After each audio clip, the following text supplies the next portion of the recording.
Madam আপনি কি আমার সাথে ইচ্ছা করে এগুলো করেন? না, আমার তো মাঝে মাঝে মনে হয় আপনি আমার সাথে ইচ্ছা করে এগুলো করেন। আপনার কাজটা কি বলেন তো? এত বড় অফিসের বসের পিএস আপনাকে দেখে আমার কি মনে হয় জানেন? আপনি ফ্লাইওভারের নিচে বসে গামছা বিক্রি করেন।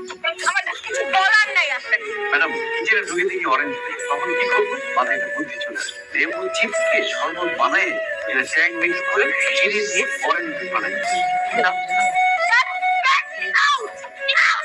হ্যাঁ জমিলা বলো। আপা আপা সর্বনাশ হয়ে গেছে আপা, খালুজান তো আর নাই আপা। কি বাবা? স্যার কি হয়েছে? দেরি করে বাসা দিকে চলেন। আর একটা বড় সমস্যা আছে। কি সমস্যা? ম্যাম আপনার বাবা মারা যাওয়ার আগে একটা উইল করে গেছে। উইল? জি ম্যাম, উইলটা সিনেমেটিক মনে হতে পারে কিন্তু সত্য। আপনার বাবার করা উইল অনুযায়ী আপনার বাবা মারা যাওয়ার ৪৫ দিনের মধ্যে আপনাকে বিয়ে করতে হবে। আর যদি বিয়ে না করেন তাহলে তার সমুদয় সম্পদ সকল শেয়ার একটা ট্রাস্টে চলে যাবে। ঠিক আছে, টেনশনের কোনো কারণ নেই। বিয়ে মানে তো কাগজপত্রের ব্যাপার, তাই তো? আমি যে কাউকে বিয়ে করে কাগজপত্র কোর্টে সাবমিট করে দেবো, তারপরে উইল শেষ হয়ে গেলে আমি ডিভোর্স দিয়ে দেবো। ম্যাম সেখানেও একটু সমস্যা আছে, কারণ আপনার বাবার করা উইল অনুযায়ী যে ছেলের সঙ্গে আপনার বিয়ে হবে সেই ছেলে সকল শেয়ার হোল্ডারের 50% মালিক হবে। আজকালকার যুগে এরকম ভালো ছেলে পাওয়া যায় না। তাছাড়া আনিস আপনাকে রেসপেক্ট করে, অফিসের কাজকর্ম সে অনেক ভালো বোঝে। ম্যাম জাস্ট বিয়ের পরে কাগজপত্রগুলো আপনার হাতে আসলে তাকে বুঝিয়ে শেয়ারগুলো আবার ফেরত দিতে পারবেন। তাতে করে সাপও মরবে, লাঠিও করবে। থামেন প্লিজ, আপনি থামেন। আমার ভালোটা আমি বুঝে নিব। আপনি এখন এখান থেকে আসতে জাফর সাহেব, কালকে আমার বাসায় আসতে হবে একটু, সাথে আনিসকে নিয়ে আসবেন। কালকে আসেন, তারপর বলবো। সব কথা ফোনে বলা ঠিক না। জাফর সাহেব, জি আপনার দেওয়া পরামর্শটা আমি কালকে রাতে অনেক ভেবেচিন্তে দেখলাম। ভেবেচিন্তে আমার কাছে মনে হলো যে পরামর্শটা খারাপ না। আমি বিয়েটা করবো। আপনি আনিসের সাথে কথা বলে আজকেই কাজীটাকে বিয়ের প্রস্তুতি নেন। Okay ma'am. আর একটা কথা, আমি আপনি আর আনিস ছাড়া অফিসের কিংবা বাইরের কোনো কাকপক্ষীয় যাতে এ ব্যাপারে কিছু টের না পায়। ক্লিয়ার? Yes ma'am. বিয়ে মানে কার বিয়ে? কেন আনিস সাহেব আপনার বিয়ে? কি আমার বিয়ে আর আমি জানি না? কার সাথে বিয়ে? কার সাথে? আমাদের ম্যাডামের সাথে। আপনার ম্যাডামের সাথে আমার বিয়ে? আমি বিয়ে কোনো ম্যাডামকে? আমার কি পাগল পাইছে? দুনিয়াতে কি মেয়েরা এত অভাব করছে যেরকম পেন পেন টেপ রেকর্ডারে আমি বিয়ে করবো? আমাদের ম্যাম একটু রাগি সেটা ঠিক আছে, কিন্তু আনিস সাহেব আপনি বুকে হাত দিয়ে বলেন তো, আমাদের ম্যামের চাইতে সারা দেশে এরকম সুন্দরী মেয়ে আর একটা আছে? আরে মিয়া, আপনি সুন্দরী একটা বউ, তার উপরে 50% শেয়ার হোল্ডারের মালিক। বিয়ের পরে তো মিয়া রাজার হালে থাকবেন, বুঝলেন? রাজার হলে থাকবো না, নাকি বিয়ে করলে আমাকে মেরেই ফেলবো। তখন 50% শেয়ার হোল্ডার দিয়ে কি আমি ঘোরা ডিম করবো? আপনি জোব্বা পরে এখানে বসে আছেন। জব্বা না স্যার, ঠিক না? পাঞ্জাব তাড়াহুড়ার জন্য শেরানি কিনতে পারি, আর আমি এখানে বসবো না তো কোথায় বসবো? আমাদের বিয়েটা একটা বিজনেস ডিল, এছাড়া অন্য কিছু না। যা দুষ্টামি করে আসো, পাশে বসো, দুজনে সুখ দুঃখের আলাপ করি। আসো। এই, আপনি আমাকে তুমি করে বলছেন কেন? হাজবেন্ড তার ওয়াইফকে তুমি করে বলবে, এটাই তো স্বাভাবিক। এখন তুমি আমার বউ, তুমি তুমি তুমি। আপনি এখন এই রুম থেকে বের হন। আমি বের হবো কেন? সামনে না, বাসর রাতে স্বামী স্ত্রীর ঝগড়া করা ঠিক না। আমাদের বিয়েটা কোনো স্বাভাবিক বিয়ে না, এটা একটা বিজনেস ডিল। কাগজপত্র ক্লিয়ার হয়ে গেলে আমি আপনাকে ডিভোর্স দিয়ে দেব। ডিভোর্স দিয়ে দিব মানে? ঠিকঠাক আছে না? পুরুষ তো ভাই। অবশ্যই পুরুষ, পুরুষ হবো না, অবভিয়াসলি আমি একজন পুরুষ। কি ধরনের কথা বলেন আপনি? তাহলে যান যান, এখনই যান।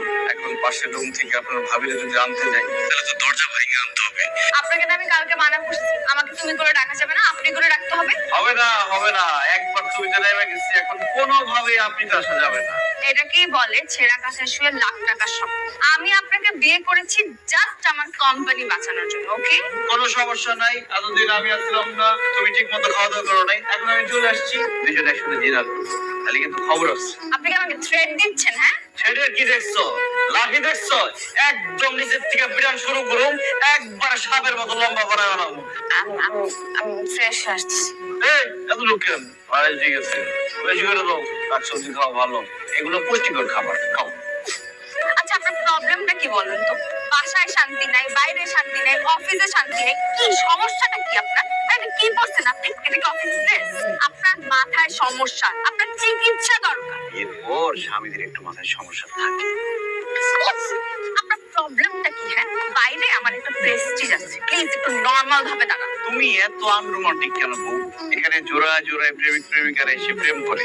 দুলাভাই আমার এটা দিয়ে পাঠাই। কিসের তোরা ভাই? বেয়াদব মেয়ে। সে আমারে কইছে দুলাভাই না রাখলে সে আমারে লাঠি দিয়ে মাইরা সোজা বানাই দেবে। শুরু করছেন আপনি? হ্যাঁ, আপনি শুরু করছেনটা কি? আপনার মতলবটা কি একটু বলেন তো? আপনি কিন্তু অনেক বড় বিপদে পড়তে যাচ্ছেন। এইসব নিয়ে কথা বলে লাভ নাই। সুখ দুঃখের গল্প কি? তোমার প্রিয় ফুলটা কি সেটা তো বললা না। আমার কোনো সুখ নাই, আমার কোনো দুঃখ নাই, আমার কোনো প্রিয় ফুল নেই, আমার কোনো প্রিয় ফল নেই। আপনি প্লিজ এখান থেকে যান, আমাকে একটু ঘুমাইতে দিন। অবশ্যই ঘুমাবো, আমিও তোমার সাথে ঘুমাবো, দুজন একসাথে ঘুমাবো। আমি আপনার সাথে ঘুমাবো না। তাতে আমার কিচ্ছু যায় আসে না, আমি ঘুমাবো। আমি ঘুমাবো না আপনার সাথে। কেন? আসো, আমি ঘুমাবো। সাবিনা, দাও বালিশ দাও। দেখেন, আমি আপনাকে অনেক সুন্দর করে বলতেছি, আমি আপনার সাথে ঘুমাতে পারবো। কেন ঘুমাতে পারবো না? আমি তো পরপুরুষ না, আমি তোমার আপন পুরুষ। আমি আপন পুরুষ পর পুরুষ কোনো পুরুষের সাথেই ঘুমাতে পারবো না। আপনি প্লিজ এই রুম থেকে বেরোতে চান। দেখো, তার মধ্যে এরকম চিল্লাচিল্লি করে আরো টায়ার্ড হয়ে যাও। আসো, শুয়ে থাকি, আসো। আমি কয়েকদিন ধরে মুখ বুঝে আপনার অত্যাচার সব সহ্য করি। আপনি একটা কুৎসিত মানুষ। একটা মানুষের এত বিরক্তিকর, এত জঘন্য হতে পারে সেটা আপনাকে না দেখলে আমি বুঝতাম। আপনি 50% শেয়ারের জন্য এরকম করতেছেন।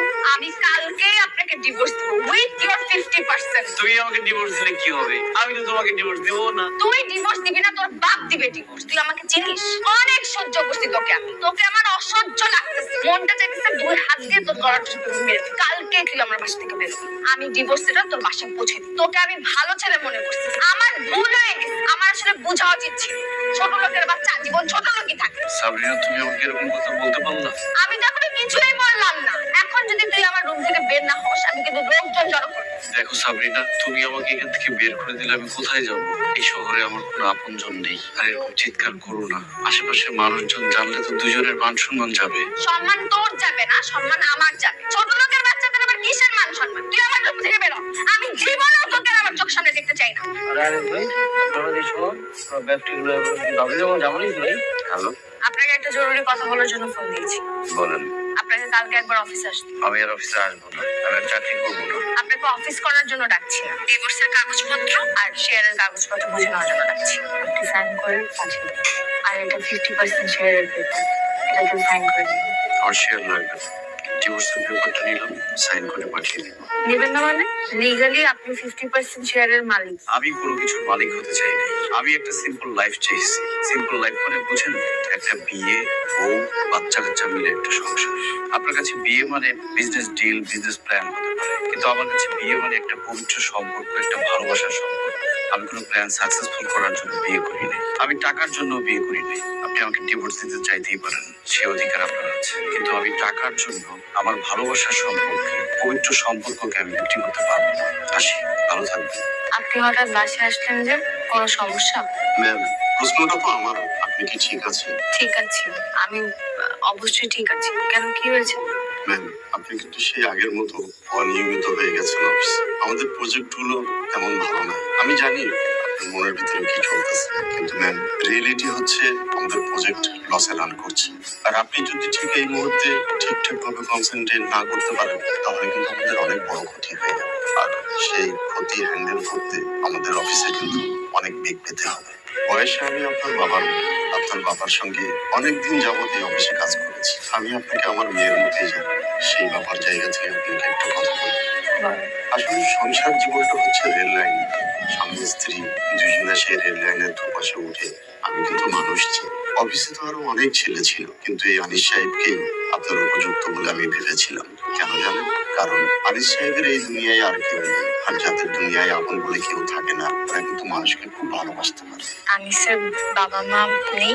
না, আপাতত এই দুনিয়ায় আপনি ছাড়া ওরা আর আপন বলে কেউ নেই।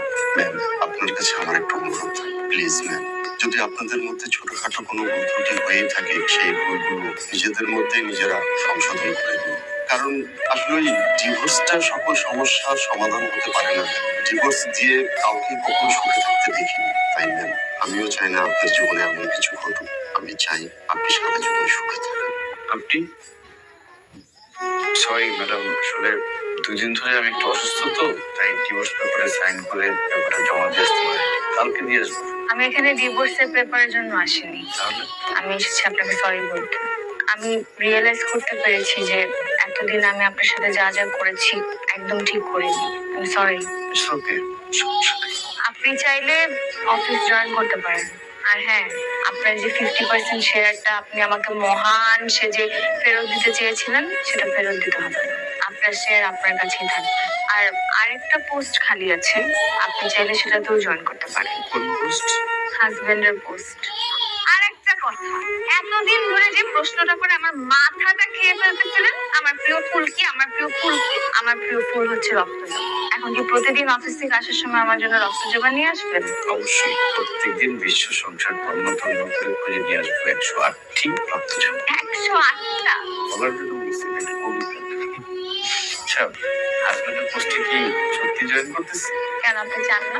কিন্তু হানিমুনের ব্যাপারটা কি হবে? মানে একটু সুখ দুঃখের গল্প করলাম, একটু রং তামাশা করলাম। হানিমুনে তো আমরা যাবো, কিন্তু আপনাদের লেকের পাশের হানিমুনে আমরা মোটেও যাচ্ছি। সবাই যেভাবে হানিমুনে যায় আমরাও সেভাবে হানিমুনে যাই, দেশের বাইরে হলে ভালো। কিন্তু আমার কাছে তো পাসপোর্ট নেই, আমি কি হয়ে যাবো? বাসায় যাওয়ার জন্য কি পাসপোর্ট লাগবে? ও, এখন বাসায় যাওয়ার কথা বলছেন? তুমি বলতেছিলাম, এখন এত আপনি কেন? মানে কষ্টে দুঃখে